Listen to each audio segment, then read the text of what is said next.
जनता party Beti Padhao Beti Bachao को जो नारा देने वाली ये जो सरकार है, तो क्या था हाथरस में, जहां शासन ने लड़की के परिवार को 27 की बगैर मर्जी के वो कर दिया, तो क्या अपराध नहीं था? तो डॉक्टर से कम ऐसी सरकार तो हमें नहीं चाहिए जिसका राष्ट्रीय अध्यक्ष ये कहता हो कि ये गलतियां तो लड़कों से हो जाती है। और रही बात जो माननीय मुलायम सिंह यादव जो स्टेटमेंट था उसको तोड़ मोड़ के पेश किया गया। उन्होंने ये स्टेटमेंट दिया था कि बच्चों से गलतियां हो जाती हैं। जो लिव इन वाले मामले में जो कहा था, उन्होंने ये कहना चाहा था कि जो लड़के लड़की की म्यूचुअल कंसर्ट जो होता है नमस्कार साथियों, इस वक्त हमारी चुनावी कवरेज पहुंच चुकी है मेरठ, और हम मौजूद हैं मेरठ के चौधरी चरण सिंह विश्वविद्यालय में। ये पुस्तकालय राजा महेंद्र प्रताप पुस्तकालय के बाहर हम मौजूद हैं, और कुछ छात्र नेता यहाँ पर हमारे साथ इस वक्त हैं। और राजा महेंद्र प्रताप का जब जिक्र आता है तो अभी अभी राजनीति गरमाई थी। राजा महेंद्र प्रताप के नाम से नरेंद्र मोदी ने विश्वविद्यालय की स्थापना की थी, और जो जातिगत राजनीति का गुणागणित अपने पक्ष में करने की कोशिश की थी। मेरठ के बारे में मैं बता दूं, मेरठ में 7 विधानसभाएं हैं, जिसमें फिलहाल 6 के ऊपर भाजपा का कब्जा है। मेरठ क्रांति की भूमि मेरठ को कहा जाता है। 1857 के गदर की शुरुआत यहीं से हुई थी, और उसके बाद अगर विश्वविद्यालय, और एक बात और है, ये विश्वविद्यालयों का शहर है। 6-7 विश्वविद्यालय मेरे ख्याल से यहाँ पर हैं, और शिक्षा का हब इस वक्त मेरठ पश्चिमी उत्तर प्रदेश में माना जाता है। और तमाम यहाँ से बड़े बड़े नेता निकले हैं, और कुछ छात्र नेता इस वक्त के हमारे साथ मौजूद हैं। बताइए सर, क्या नाम? मेरा नाम डॉक्टर जितेंद्र भड़ाना जी। डॉक्टर साहब, क्या लग रहा है, क्या गुणागणित है इस बार, किसकी बनेगी सरकार, और किसके लिए खोल रहा है मेरठ दरवाजे लखनऊ के? भैया, मेरठ में तो 7 की 7 भाजपा जीतेगी। पिछली बार के 6 एक और बढ़ जाएगा इस बार, और योगी ही आएगा। कैसे आएगा? अब आरएलडी और सपा का गठबंधन हो रहा है, तो उसका समीकरण जो है वो उनके पक्ष में जाता नहीं दिख रहा अभी तक। वो हम बताएंगे आपको। आरएलडी का और सपा का जो गठबंधन है, जहां आरएलडी का प्रत्याशी लड़ेगा वहाँ आरएलडी को फायदा होगा बस, और जहां समाजवादी का लड़ेगा वहाँ आरएलडी का वोट भाजपा पे ही जाना है। आप बताइए, डॉक्टर साहब की बात से सहमत हैं? बोलने की सबको आज़ादी है, लेकिन मैं इनकी इस तथ्य से सहमत नहीं हूँ। नेताजी, एक बार परिचय अपना दे दीजिए। मेरा नाम ललित यादव है, और मैं पेशे से अधिवक्ता हूँ। और अधिवक्ता हैं या छात्र हैं? दोनों हूँ। मैं स्टूडेंट लीडर भी हूँ, छात्र भी हूँ, और एक अधिवक्ता भी हूँ। तो इनकी बात से सहमत हैं? नहीं, मैं बिल्कुल पूर्णतः इनकी बात का खंडन करता हूँ। मैं इनकी बात से सहमत नहीं हूँ। क्या लग रहा है, मिजाज क्या है मेरठ में? सपा किस प्रकार से, पिछली बार भी 2 युवा नेता मिल गए थे, लेकिन नतीजे आपके सामने थे कि 49 सीटें मात्र सपा के हिस्से आई थी। तो इस बार 2 युवा नेता क्या नैया पार लगा पाएंगे?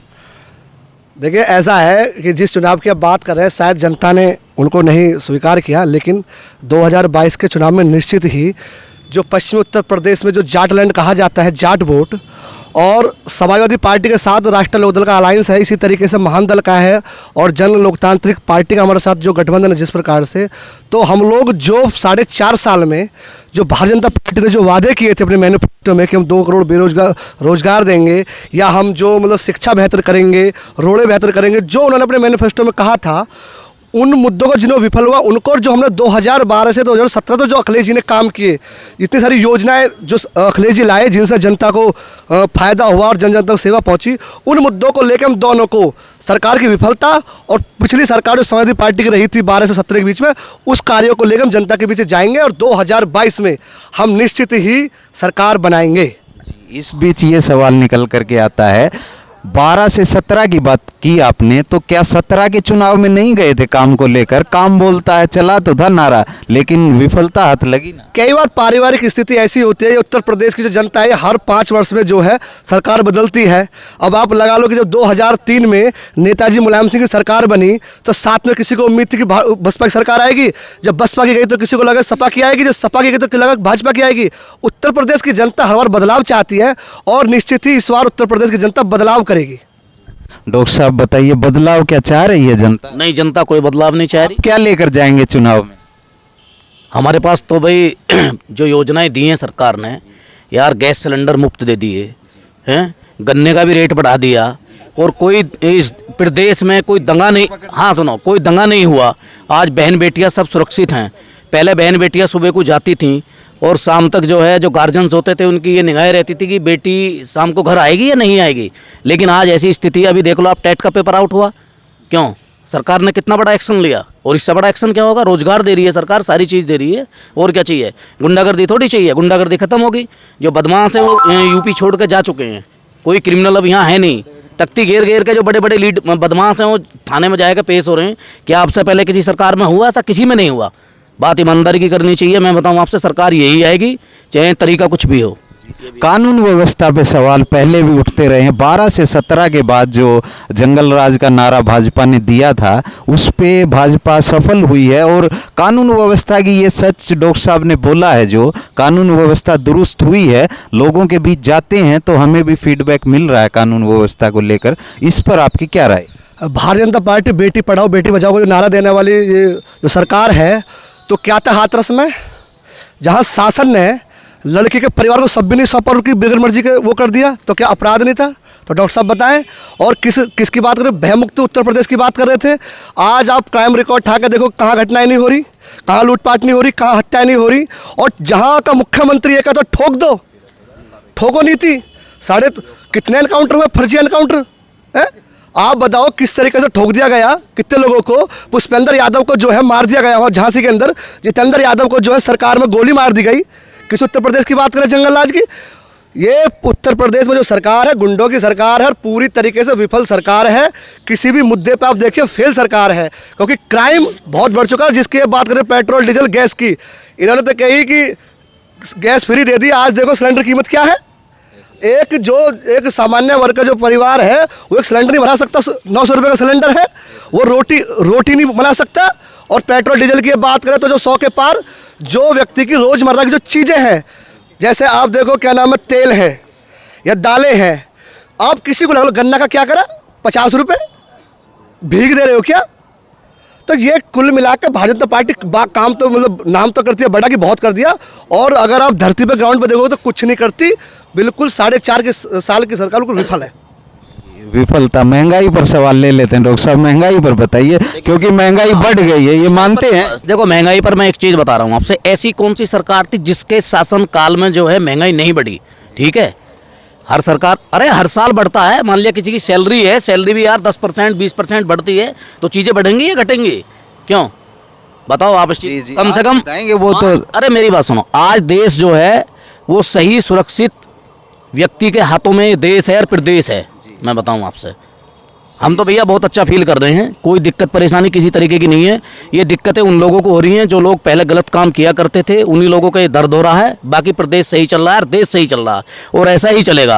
और देश में मोदी रहेगा और प्रदेश में योगी रहेगा। जी, वो तो आने वाला वक्त ही बताएगा। आप बताइए नेताजी, अपना परिचय दीजिए पहले तो। मेरा नाम शान मोहम्मद है, विश्वविद्यालय से छात्र नेता हूँ जी। तो क्या किस पार्टी से या संगठन से संबंध रखते हैं? मैं भीम आर्मी से जिला प्रभारी हूँ मेरठ। भीम आर्मी से। तो क्या इस बार चुनाव में आ रहे हैं? इस बार जो है आज़ाद समाज पार्टी जो है चुनाव लड़ेगी जी। कितनी सीटों पर? अभी इसको तो लेकर क्लियर नहीं है, राष्ट्रीय अध्यक्ष जी जो इस पर क्लियर करेंगे वही क्लियर हो पाएगा। अभी इस पर कोई क्लियर नहीं है, लेकिन इस बार चुनाव जरूर लग गए। क्या मुद्दे क्या रहेंगे आज़ाद समाज पार्टी की? अगर बात करें तो जातिगत राजनीति कहीं हद तक करती नजर आती है आज़ाद समाज पार्टी, तो क्या मुद्दे रहेंगे इस बार? देखिए मैं आपको बताऊं, आज़ाद समाज पार्टी लगातार 5 साल से, जब से भाजपा सरकार आई है, माननीय हमारे राष्ट्रीय अध्यक्ष चंद्रशेखर आज़ाद जी लगातार हक की लड़ाई लड़ रहे हैं। लगातार प्रोटेस्ट आंदोलन, लगातार गरीबी, शिक्षा, चिकित्सालय, किसी तरह का जब भी कोई मामला हुआ, जैसा हाथरस बहन मनीषा वाल्मीकि के साथ अत्याचार हुआ है, या देश यूपी के अंदर जब भी कोई मामला हुआ, ज़्यादातर माननीय चंद्रशेखर आज़ाद जी ने आवाज़ उठाई है। जी, आवाज़ उठाई। आप बताइए, आप किसी दल से तो संबंध नहीं रखते हैं? हम लोग विश्वविद्यालय के इंजीनियरिंग डिपार्टमेंट से हम लोग स्टूडेंट हैं, और हम लोग का बेसिकली मकसद ये है कि हम लोग किसी भी पार्टी से हमें लेना देना नहीं है। जी, तो आपसे आप शिक्षा नीति पर, विश्वविद्यालयों के जो विषय हैं, शिक्षा नीति है, शिक्षा व्यवस्था है सरकार की, उस पर थोड़ा प्रकाश डालिए कि आपकी क्या क्या ज़रूरतें हैं और क्या क्या ऐसी चीज़ें हैं जो सरकार आपके लिए कर सकती है जो इस सरकारों में नहीं हुई। कहीं ना कहीं आपने शिक्षा की बात को उठाया, तो ये काफ़ी अच्छी चीज़ें हैं। और कहीं ना कहीं गवर्नमेंट जो है बीजेपी की इस पे कुछ इम्प्रूवमेंट करती आ रही है। और पहले से भी आप देख रहे हैं कि नई शिक्षा नीति आई है जो कि कहीं ना कहीं गवर्नमेंट के द्वारा छात्रों के हितों में लिया गया फैसला है। और काफ़ी हम लोग उनके शिक्षा नीति से खुश हैं और कहीं न कहीं ये बिल्कुल उनका कदम जो है काफ़ी अच्छा है। और क्या मुद्दे हैं छात्रों के मुख्य मुद्दों पर थोड़ा प्रकाश डालिए। जी बिल्कुल, कहीं ना कहीं इम्प्रूवमेंट की अभी भी ज़रूरत है कि इंजीनियरिंग सेक्शन में जो है अब काफ़ी बेसिकली हम लोग इंजीनियरिंग सेक्शन के स्टूडेंट हैं, तो कहीं ना कहीं इंजीनियरिंग डिपार्टमेंट में स्किल्स लेवल की ज़रूरत है। थियोरेटिकल की जगह ज़्यादा से ज़्यादा प्रैक्टिकली नॉलेज मिलना चाहिए बच्चों को। जी जी, ये हमारे नेताजी आए हैं भाजपा के। ना जी भैया, अब नेता ना हूँ। नेता नहीं, छात्र हैं। तो थोड़ा सा एक बार राजनीति पर आपसे चर्चा हो रही थी, तो थोड़ा सा प्रकाश डालेंगे किशोर अब की बार भाजपा की नैया पार लगेगी? जी 350 पार बीजेपी। 350 पार? अरे गुरु कतई इतना तो योगी जी भी नहीं बोले हैं। तो हम तो बोल रहे हैं ना, वोट तो हम डाल लेंगे, जनता वोट डाले हैं। जनता बोलेगी भाई उन्हें तो सीएम बनाना है, हमें वोट तो हमें डालनी है और सपोर्ट भी हमें देनी है। तो यादव जी 350 पार क्या कहेंगे? हम कह रहे 400 पार। हम कह रहे 400 पार। सही है, अखिलेश जी ने भी कहा है। क्यों? और हमारे नेता कहते हैं कि अब की बार 400 पार। 400 कैसे जाइएगा 400 पार? क्या गुणागणित है? 403 विधानसभा लड़ रहे हैं और जैसे इन्होंने चित्त किया आपका, हमको डबल चित्त मारेंगे। क्यों चिंता करते हैं आप? कैसे करिएगा? देखो ऐसा है कि मैंने आपसे पहले भी कहा कि हम लोग जो हमारे जो काम है पिछले 5 साल के, जो 12 से 17 अखिलेश जी ने किया, चाहे उसमें मेट्रो का मामला रहा हो, चाहे उसमें पुलिस का मामला रहा हो, चाहे उसमें शिक्षा में छात्रवृत्ति का रहा हो, शुल्क पूर्ति का रहा हो, चाहे उसमें मामले रहे हो किसानों का रहा हो, फसल बीमा रहा हो, जितने भी सरकार ने, उत्तर प्रदेश सरकार ने जो काम किए 12 से 17 तक के, उनको लेकर जाएंगे। और जो भारतीय जनता पार्टी ने वादे किए 17 में कि हम लोग ये करेंगे वो करेंगे, हम उनको बताएंगे। जनता को जाकर हम बता रहे हैं बार बार कि ये लोग कितने कामयाब हुए, कितने झूठे निकम्मे लोग हैं ये, जो सिर्फ केवल धर्म के नाम पे, हिंदू मुसलमान के नाम पे, पाकिस्तान के नाम पे, गाय के नाम पे, तालिबान के नाम पे केवल वोट लेना चाहते हैं। इनका विकास से या बेहतर शिक्षा से, बेहतर व्यवस्था से इनका कोई मतलब नहीं है, दूर दूर से कोई सरोकार नहीं है। जो मोदी जी ने अपनी रैली में कहा कि लाल टोपी वाले जो हैं वो लाल बत्तियों की उन्हें फिक्र है, जनता के दर्द से उन्हें कोई मतलब नहीं है, इससे आप कितना सहमत? प्रधानमंत्री जी ने कह दिया, राजनीतिक स्टैंड था उनका। उन्होंने कहा कि जी मतलब कि लाल टोपी अलर्ट है, तो उनका कहना है, जो कहते लाल लाल तो हमारे सूर्य तक प्रतीक है ना वो तो। और अभी मैंने फ़ोटो देखा, उसमें तो खुद योगी जी लाल टोपी पहने बैठे हैं। तो राजनीतिक स्टैंड है, ये बड़े नेता है, कहते रहते हैं, कोई दिक्कत इन चीज़ों से। आप बताइए भैया, क्या गुणागणित रहेगा इस बार? किस तरफ आपको जाता चुनावी मिजाज, हवाएं किस तरफ चल रही हैं? बिल्कुल बीजेपी की तरफ हैं। सारी व्यवस्थाएं, कानून व्यवस्थाएं सभी को लेके बीजेपी हर क्षेत्र में अभी इन 5 सालों में बहुत उम्दा काम किया है। तो 5 काम गिना दीजिए एक बार, भाजपा के 5 नीतियां और कामों के बारे में थोड़ा, ताकि लोगों को पता चले। सड़क परिवहन और जी बिजली व्यवस्था, किसान। बिजली बताया जाता है कि उत्तर प्रदेश में सबसे महंगी है, तो लोगों को बिजली की व्यवस्था नहीं मिल पा रही है क्या? बिजली ऐसे ले जब मतलब हम हाँ, मेरी बिल्कुल। बात सुनो पहले, अब तुम- नहीं, जिस तरीके से हम जो सुविधाएं ले रहे हैं उसकी तो मतलब पूर्ति भी तो हम वैसे ही करेंगे ना। वही चीज़ें हैं, जब वो चल रही है तो हम वैसा ही शुल्क भी दे रहे हैं। रही महंगाई की बात, जैसे जैसे हमारे आय के 5 काम, 2 काम हो गए, 5 काम पूरे। जी बिल्कुल। और तीसरी शिक्षा नीति और जितने भी एम्स कि अभी इन्होंने मतलब, और सहारनपुर में अभी कानून प्रशासन, और सहारनपुर में अभी मतलब विश्वविद्यालय के लिए इन्होंने एम्स का जिक्र आपने किया, वो तस्वीर बार बार सबके जहन में आती है, जो गंगा की तैरती लाशें, उस पर क्या कहना चाहेंगे? कोरोना काल में ऑक्सीजन के बिना जो लोगों की जानें गई हैं, वो क्या चिंता का विषय नहीं है स्वास्थ्य विभाग के लिए? चिंता का विषय है क्या? मतलब हमारे ही प्रदेश में या और मतलब कंट्री में नहीं रही है? सभी देश नहीं, वो बात आपकी सही है।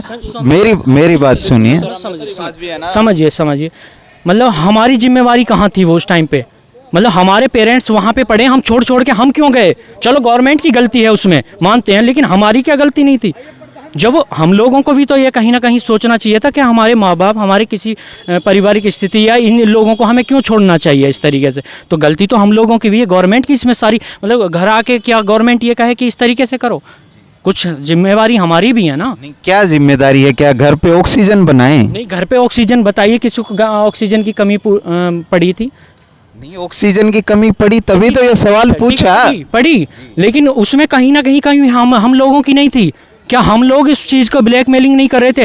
अभी आपने देखा है एम्बुलेंस के मतलब एक एम्बुलेंस कर्मचारी ही था जो वहाँ की उसको बंद कर दिया करता था ताकि उसकी एम्बुलेंस का उसके खिलाफ गवर्नमेंट ने एक्शन लिया, तुरंत एक्शन लिया जब उसे पता चला।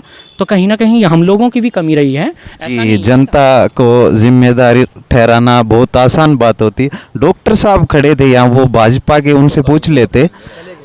जी बताइए, आप बताइए। एक बात मैं स्पष्ट कर देना चाहता हूँ कि हमें एहतियात बरतनी चाहिए कोरोना जैसे प्रिकॉशन इन मुद्दों को लेकर, लेकिन सर्वशक्तिशाली सरकारों की भी कुछ जिम्मेदारियां बनती हैं अपने नागरिकों के प्रति कि उनकी स्वास्थ्य सुविधाएं बेहतर हों, ये बात सुनिश्चित की जाए। जी बताइए, आप छात्रों के मुद्दे पर कुछ विश्वविद्यालय के क्या मुद्दे रहते हैं? छात्र राजनीति कैसे यहाँ पर चलती है? मैं आपको बताऊं, जब से भाजपा सरकार आई है, इससे पहले समाजवादी सरकार थी, हर साल छात्र संघ के चुनाव होते थे और छात्र वोट डाल के अपना प्रतिनिधि चुनते थे। और जब वो प्रतिनिधि चुन लिया जाता था, छात्र नेता वो उनकी मांगों को उठाता था। लेकिन सबसे पहले भाजपा सरकार जब से आई है, उनने सबसे पहले छात्र संघ चुनाव पर बैन लगाया है। क्योंकि वो इस वजह से लगाया क्योंकि छात्र नेता सबसे ज़्यादा विरोध करते हैं किसी भी चीज़ का, चाहे JNU विश्वविद्यालय हो, अलीगढ़ मुस्लिम विश्वविद्यालय हो, जामिया हो या चौधरी चरण सिंह यूनिवर्सिटी हो। पूरे भारत में सबसे ज़्यादा छात्र विरोध करते हैं क्योंकि छात्र को ज़्यादातर किसी पार्टी से लेना देना ज़्यादा रहता नहीं है। देश में जो चीज़ गलत होती है उसका विरोध करते हैं, चाहे वो किसी की भी सरकार रही हो। तो सबसे पहले भाजपा सरकार आते ही छात्र संघ के चुनावों को पे बैन लगाया गया है। समझ में ये नहीं आ रहा कि क्यों लगाया गया था। अब दिक्कतें क्या आ रही हैं? चौधरी चरण सिंह विश्वविद्यालय में कैंटीन की व्यवस्था थी, बंद कर दी गई है। खाना खाने के लिए, पानी पीने के लिए भी एक सवाल मेरा इस बीच ये है कि छात्र राजनीति में जिस प्रकार मेरठ का नाम सुना जाता है कि बवाल बहुत होता है चुनाव में, यहाँ पर वो किस प्रकार से कैसे ये उग्र राजनीति होती है, उस पर थोड़ा प्रकाश डालिए। देखिए, मैं आपको बता दूं कि बवाल या उग्र की बात सबसे पहले ये है, जहाँ चौधरी चरण सिंह यूनिवर्सिटी क्या, जहाँ भी विश्वविद्यालय में चुनाव होते हैं, सभी अपने गुट होते हैं, सभी की पार्टियां होती हैं और सभी जगह इस तरह की तो व्यवधान व्यवस्था रहती हैं। ये यहीं की नहीं है, मेरठ की नहीं है। ज़्यादातर जहाँ भी छात्र संघ के चुनाव होते हैं थोड़ा बहुत हल्का फुल्का तो रहता ही है। यहाँ कोई उग्र या बवाल तो ज़्यादातर रहता नहीं है। आपने देखा हो तो मैं कह नहीं सकता, हमारे सामने कभी हुआ नहीं है। जी चलिए ये बताइए, SC वोटर की बात कर लेते हैं। जब हम गांव में जा रहे हैं तो ऐसा लग रहा है कि मायावती से छिटक कर SC वोटर भाजपा के पाले में जाता दिखाई दे रहा है, तो उसको कैसे थामिएगा? क्या रणनीति, क्या आज़ाद समाज पार्टी के हिस्से में लोग जब जाते हैं जिक्र करते हैं, नाम बोलते हैं, हमने सुना नहीं चंद्रशेखर का? देखिए, मैं आपको बताऊं, भाजपा सरकार जिस समय हिंदुत्व की बात करती है उस समय दलित को केवल हिंदुत्व के बात करके उसे रुझाने का काम करती है। लेकिन जैसे ही सरकार आ जाती है, दलितों पर अत्याचार इतना करती है कि उसे दलित की नज़र से देखती है, हिंदुत्व की नज़र से नहीं देखती है। और रही बात दलित की वोटों की, वो 5 साल में सीख गया है कि उसे वोट किसको देनी। मैं आपको स्पष्ट कर देना चाहता हूँ, दलित या तो वोट बसपा को देगा, और बसपा को नहीं दी तो भाई चंद्रशेखर आज़ाद जी के जो लगातार आंदोलन और प्रदर्शन हुए हैं, लगातार दलितों की आवाज़ उठाई है, भाई चंद्रशेखर आज़ाद जी को देगा। आप बताइए, नेताजी इनकी बात से सहमत हैं? नहीं, लगभग 10 से 20% के बीच में इस बार जो दलित है, जो पढ़ा लिखा समाज वर्ग है, जो वो समाजवादी पार्टी को जो इस बार वोट कर रहा है, और मुझे लगता है कि जो मतलब जो पढ़ा लिखा वर्ग है वो समाजवादी पार्टी को वोट करेगा। और ऐसा है कि अलायंस हमारे इनके साथ हो भी सकता है। बातचीत चल रही है कि आज़ाद समाजवादी पार्टी के साथ में हमारा पश्चिम में RLD और क्या नाम है, आज़ाद समाज पार्टी के साथ हमारा अलायंस भविष्य में हो। ये बात अलायंस की हो गई। ये बताइए, आपने कहा चुनाव में जाएंगे पुराने काम को लेकर के, लेकिन भविष्य की क्या नीतियां रहेंगी शिक्षा के क्षेत्र में या फिर स्वास्थ्य के क्षेत्र में? और इंफ्रास्ट्रक्चर की जब बात आती है तो भाजपा ने देश में इस बात का श्रेय लिया है कि इंफ्रास्ट्रक्चर में काम हुआ है। तो आप आगे की क्या नीतियां रहेंगी सरकार की, किस प्रकार के काम लेकर के जो आपका संकल्प पत्र है उसको लेकर के जाएंगे, तो क्या क्या मुद्दे रहेंगे? सबसे पहले तो ये है कि जो भर्ती प्रक्रिया को निष्पक्ष हम लोग सरकार कराएगी, और इसलिए भर्ती प्रक्रिया की आपने बात की, पीछे जो मुलायम सिंह यादव की और तमाम सरकारें अखिलेश यादव की रही, उन पे आरोप ये लगे कि उन्होंने किसी भी भर्ती में निष्पक्ष काम नहीं किया। जैसा मैं बताऊं 2014-13 में जो है जो यूपीए मतलब उत्तर प्रदेश लोक सेवा आयोग में जो भर्तियां निकली, तो उसमें ये लगाया गया कि उसमें अनिल यादव जो चेयरमैन थे उत्तर प्रदेश लोक सेवा आयोग के, तो उसमें ये लिख दिया गया कि ये यादव आयोग है। तो लगभग 56 लोग उसमें जो है पीसीएस बने। लेकिन यदि हम अभी बात करें रिसेंटली वर्तमान सरकार की, तो उसमें 55 यादव, मेल और फीमेल दोनों 55 यादव उसमें पीसीएस बने।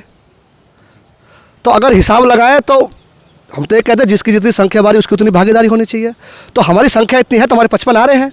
और जिस तरीके से हमें हमारी सरकार को मीडिया के द्वारा, मैं कहूँगा जो मीडिया थी, जो एक का जो येलो जर्नलिज्म जिसको हम लोग कह सकते हैं, पीठ पत्रकारिता, उसने हमारे खिलाफ इतना दुष्प्रचार किया।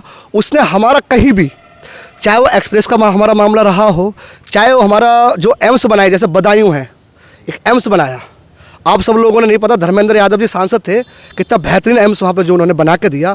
जो हम लोगों ने काम किए, चाहे वो पूर्वांचल का एक्सप्रेस रहा हो, चाहे हमने पुलिस को बेहतर जो व्यवस्था दी गाड़ी की, वो मतलब इनोवा की दी, या हमने 100 डायल दी, या हमने एनएस दी, जो एम्बुलेंस दी, हमने फसल बीमा दिए, लैपटॉप दिए, स्मार्टफोन दिए, कन्या विद्याधन दिया, साइकिलें दी, और हमने जो है जो किसानों का बीमा करा, वो सब इतने काम करो। सबसे बड़े अधिवक्ताओं के लिए जो माननीय मुलायम सिंह यादव जी ने, अधिवक्ताओं के यदि कोई ट्रेजेडी हो जाती है तो उनको 5 लाख रुपया देने का क्लेम भी किया। ये रोहतास अग्रवाल जी की किताब मेरे पास है। जब माननीय मुलायम सिंह जी मुख्यमंत्री थे तो बार काउंसिल उत्तर प्रदेश के चेयरमैन रोहतास अग्रवाल जी थे, तो उन्होंने जो है उनको ये प्रस्ताव रखा कि आदरणीय नेताजी आप ये कर दीजिए। तो इसमें लिखा हुआ है स्पष्ट रूप से, उन्होंने अधिवक्ताओं के लिए एक स्पेशल नियम बनाया, और उनमें अगर अधिवक्ता कोई घायल हो जाता है, मर जाता है, उसके परिवार को 5 लाख रुपए की आर्थिक मदद बार काउंसिल उत्तर प्रदेश देगी, जो सैंक्शन सरकार करेगी पैसा। आप बताइए क्या नाम है? विकास। तो विकास जी, क्या इस बार राजनीतिक हवा किस ओर बह रही है? देखिए श्रीमान जी, मैं हस्तिनापुर से बिलोंग करता हूँ। वहाँ पे पहले से ही आरक्षित सीट है, और मुझे तो लगता है हमें उस आरक्षित से क्षेत्र में जीना पड़ेगा। इसलिए कुछ चीज़ों को मानते हैं हम, जैसे कम से कम ऐसी सरकार तो हमें नहीं चाहिए जिसका राष्ट्रीय अध्यक्ष ये कहता हो कि ये गलतियाँ तो लड़कों से हो जाती है।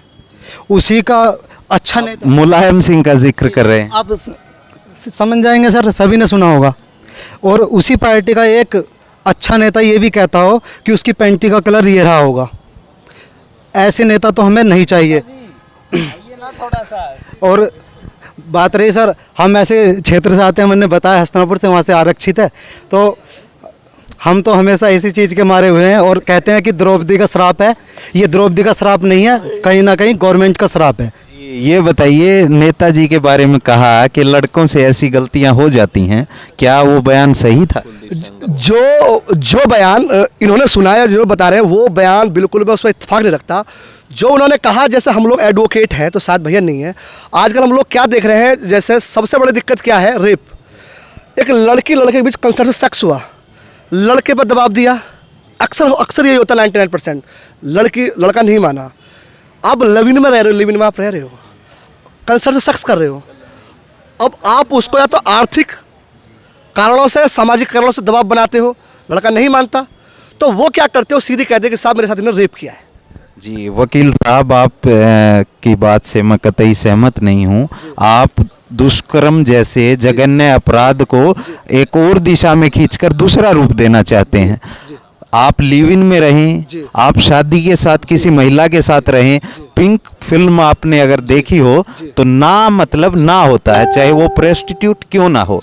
तो आप इस चीज को ऐसे कैसे कह सकते हैं कि किस प्रकार के लड़कों पे दबाव डाला जाता है? आप मुलायम सिंह के बयान का बचाव कर रहे हैं। नहीं, सबसे ज्यादा मिसयूज 376 का होता है, सबसे ज्यादा मिसयूज, और हस्बैंड के खिलाफ 377 का सबसे ज्यादा मिसयूज इसलिए होता है क्योंकि सेक्स कोई वैसी चीज नहीं है। सेक्स को जो है आज हम लोगों ने जो इंटरप्रेट अलग तरीके से कर दिया है, इसलिए कर दिया है क्योंकि जो है सेक्स कुलदीप सेंगर ने भी किया था, ठीक है, तो आप उस बयान को क्या कहोगे? सेक्स, वो देखिए दुष्कर्म का मामला है, उसमें सजा हो चुकी है उन्हें। सेक्स जेंडर है, पहली बात सुन लो, सेक्स है उस सेक्स जेंडर की मैं बात करूँ लिंक की, ठीक है, हाँ। और रही बात जो माननीय मुलायम सिंह यादव जो स्टेटमेंट था उसको तोड़ मोड़ के पेश किया गया। उन्होंने ये स्टेटमेंट दिया था कि बच्चों से गलतियां हो जाती हैं। जो लिव इन वाले मामले में जो कहा था, उन्होंने ये कहना चाहा था कि जो लड़के लड़की की म्यूचुअल कंसर्ट जो होता है उसके बाद डिस्प्यूट होता है, तो उन्होंने ये नहीं कहा कि पर्टिकुलर लड़के के लिए कहा, उन्होंने कहा कि बच्चों से गलती हो जाती है, बच्चे वर्ड बोला। आप बताइए इनकी बात से सहमत हैं? मैं बिल्कुल सहमत नहीं हूँ, आज नहीं हूँ, आगे भी नहीं हो पाऊंगा। राष्ट्रीय अध्यक्ष पार्टी का श्रीमान जी एडवोकेट कह सकते हैं, क्योंकि इनकी आदत होती है सही को गलत करवा देना, थोड़ी से बस रेट बढ़ा देते हैं ये लोग, और मैं सहन भी किया हूँ इस चीज़ को। तो वैसे सीनियर है आप बताइए जी। समाजवादी की विचारधारा देख रहे हो तुम, जो रेपिस्ट है उनके साथ दे रहे, ये विचारधारा है इनकी। इस विचारधारा से ये देखिए एक देखिए, ये हंसने का मुद्दा नहीं है, बड़ी गंभीर विषय पे हम लोग बात कर रहे हैं। तो ये थोड़ी देर बाद हम चाय पीते हुए हंसी ठाके लगा लेंगे, कोई दिक्कत नहीं है, लेकिन थोड़ा गंभीर होइए। आप भी वकालत कर रहे हैं, तो आप क्या करते हैं? मैं एमए किया है हिस्ट्री से। तो इतिहास के जानकार आप हैं, तो थोड़ा सा गंभीरता से लीजिए। समाजवाद पर सवाल आपसे ले लेते हैं कि समाजवाद का जिक्र आपने किया, राम मनोहर लोहिया की विचारधारा को लेकर के माननीय नेताजी चले थे, मगर अब जिस प्रकार से परिवारवाद घुस गया है, समाजवाद को परिवारवाद में बदल दिया, इस पे क्या कहेंगे? पहली बात तो समाजवाद जो है समानता का वितरण करती है, हम लोग समानता में विश्वास करते हैं। और राम मनोहर लोहिया कहा करते थे कि जब सड़कें सुनसान हो जाएंगी तो संसद आवारा हो जाएगी। तो हम लोग उनके प्रण को लेकर आगे चल रहे हैं। और रही बात परिवारवाद की, क्षेत्रीय पार्टियों में अक्सर ये होता है, और परिवारवाद की बात नहीं, वो विकास की बात करते हैं, वो विकास की बात करते हैं। अगर परिवार की बात करोगे तो शिवपाल जी को अलग कर दिया उन्होंने, हटा दिया, तो कहाँ परिवारवाद है? हमारे पार्टी के प्रदेश अध्यक्ष पिछड़े वर्ग से आते हैं, हमारे पिछड़े वर्ग के अध्यक्ष पिछड़े वर्ग से आते हैं। हमारे, आप ये बताइए, जो हमारे प्रकोष्ठों के अध्यक्ष हैं वो तो सब यादव नहीं है ना, वो तो सब भिन्न भिन्न जातियों से, भिन्न भिन्न धर्मों से आते हैं। तो आप कैसे कह सकते हैं कि हाँ राष्ट्रीय अध्यक्ष समाजवादी पार्टी के नेताजी के लड़के अन्य अखिलेश यादव जी हैं, लेकिन जो प्रदेश के अध्यक्ष हैं वो पिछड़े वर्ग से, पटेल वर्ग से आते हैं, और जो अन्य प्रदेश अध्यक्ष हैं वो सब अन्य जातियों से आते हैं। तो ये आरोप बिल्कुल बेबुनियाद है कि ये परिवारवाद है। मैं आपके इस कथन से सहमत नहीं हूँ। तो इन युवा नेताओं को आप सुन रहे थे, जो भविष्य में जाकर देश की राजनीति में स्थापित होंगे। इनकी बात से आप सहमत और असहमत हो सकते हैं, उस पर अरे अच्छा, तो आप इनकी बात से सहमत असहमत हो सकते हैं, लेकिन लोकतंत्र में विचारों की अपनी जगह है और छात्र राजनीति की अपनी जगह है। आप देख रहे थे द पंचायत टीवी। अगर आपको हमारी चुनावी कवरेज पसंद आई तो इस वीडियो को लाइक करें और शेयर करें, और इसी प्रकार के दिलचस्प वीडियो के लिए हम आगे भी आपको पूरे उत्तर प्रदेश का दौरा कराएंगे, और इस बार आपको बताएंगे कि क्या बोलता है यूपी और किसे चुनता है यूपी।